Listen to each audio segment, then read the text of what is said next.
التكرار بيعلم الشطار. اكيد الجمله دي اتقالت لنا كلنا واحنا صغيرين. عايز اقول لك ان مفيش حد ناجح الا وماشي بالقاعده دي في حياته لحد اللحظه دي. التكرار حاجه قويه جدا لان هو بيحول الفعل اللي انت بتعمله من العقل الواعي للعقل اللاواعي. اول ما الفعل بيوصل للعقل اللاواعي بيتقال عليه اوتو بايلوت. يعني ايه اوتو بايلوت؟ يعني ان الفعل بقى بيتعمل بشكل تلقائي. هقول لك حاجه، فاكر اول مره اتعلمت فيها سواقه العجل كنت عامل ازاي؟ كنت مرتبك وخايف ومتوتر وبص على البدال تحت، كنت مركز بشكل رهيب شبه 100% تركيز. تعال شوف نفسك دلوقتي، انت ممكن تسوق العجله وانت بتسمع قران وانت بتسمع اغاني وانت بتتكلم مع حد صاحبك جنبك وانت سايب ايدك. طب ايه اللي وصلك للفرق الكبير ده؟ هو التكرار. التكرار هو اللي وصلك للمرحله دي من الاتقان. لو عايز تنجح لازم الاوتو بايلوت بتاعك يكون شغال لصالحك. عايزك تسال نفسك ايه الفعل اللي انت بتعمله كل يوم باستمرار مفيد لحياتك ومفيد لناس اللي حواليك. اسأل نفسك ايه اللي بتكرره كل يوم ومع الوقت مع فترة زمنية كبيرة هيكون مفيد ليك ومفيد لكل الناس اللي حواليك. التكرار ممكن يوصلك لمرحلة من النجاح انت مش متخيلها تماما. نص ساعة تمرين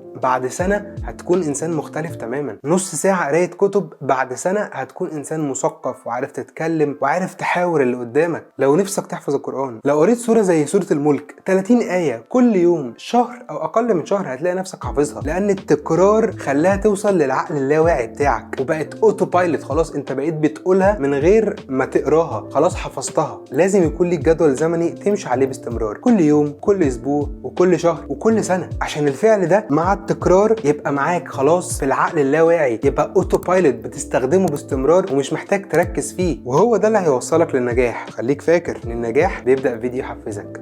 السلام عليكم.